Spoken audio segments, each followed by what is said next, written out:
कहाँ गए कवच और कुंडल? हाँ, कवच और कुंडल अभी भी यहीं है। अच्छा। है गुफाई। हाँ। लेकिन आप उसके अंदर कहीं से नहीं जा सकते। उसके अंदर से लगातार एक रोशनी निकलती है। अब जब आप उसके अंदर कहीं से नहीं जा सकते तो वहाँ सूरज की रोशनी भी अंदर नहीं पहुँच पाती, मगर उसके अंदर से रोशनी बाहर आती है। तो माना जाता है कि ये मान्यताएं हैं कि कर्ण का कवच और कुंडल वहाँ रखा हुआ है। तो जब उसको लेके इंद्र जा रहे थे तो रथ का पहिया एक श्राप के तले फंस गया था इस जगह पे, जो अब तो वहाँ पे एक गुफा तैयार की गई और वहाँ छुपा दिया गया। अच्छा। छुपाने का, क्योंकि उसको इंद्र, वो कवच और कुंडल इतना शक्तिशाली था कि उसको इंद्र भी ऊपर नहीं लेके जा पा रहे थे। मतलब वो रथ पे इतना वजनी पड़ रहा था कि रथ का पहिया फंस गया।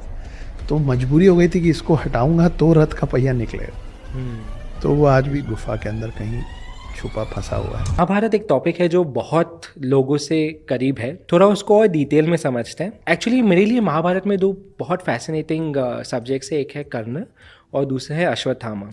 दोनों ही एक पावर के साथ जन्मे थे। अश्वत्थामा के सिर पे मणि था और कर्ण के ऊपर कवच और कुंडल थे।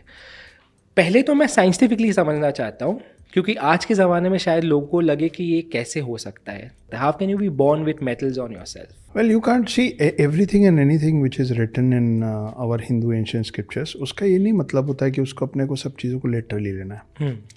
हमारे जो 5 सेंसेस हैं विनाश, उसमें एक कान है। हमारा असल इतिहास 20 लाख साल पुराना है और ज़्यादा पुराना है, पर मैं 20 लाख इसलिए बोल रहा हूँ क्योंकि जो ओल्डेस्ट ह्यूमन फॉसिल्स मिले हैं वो मिले हैं साउथ अफ्रीका में, और वो मिले 20 लाख साल पुराने। दिस ये प्रमाणित है जी। मैं मन से कुछ नहीं कह रहा हूँ। अब आप सोचिए कि आप चीज़ों को जो डॉक्यूमेंट कर रहे हैं वो सिर्फ 5000 साल पहले से कर रहे हैं। 20 लाख साल में 5000 साल 1% नहीं होता। यस। तो आपका 99% जो आपका इतिहास है वो अनडॉक्यूमेंटेड है। तो उस समय की बातें अभी तक पहुंची कैसे? सुन के पहुंची। सुन के कोई चीज़ आपको याद तब रहती है जब वो कहानियों के स्वरूप में सुनाई जाती है। जी। इसीलिए आज भी हम लोगों को कोर्स की बुक्स याद नहीं होती। सच है। बिल्कुल। हमको क्या बातें याद रह जाती हैं? हमको फिल्में याद रह जाती हैं।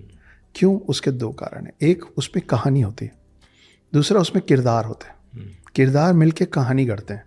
और अब जाके जो आप फिल्मों में देखते हैं, हम सिनेमा की बात कर रहे थे, उसका सबसे पहला स्वरूप क्या था? थिएटर। जी। है ना? तो आज से ये जो रामलीला आज भी छोटे छोटे गाँव में होती है और साल भर होती है। आप जब जाएंगे ना तो जैसे मीना बाजार चलता है, मेला चलता है, सर्कस चलता है एक शहर से दूसरे शहर, वैसे आज भी कई रामलीलाएं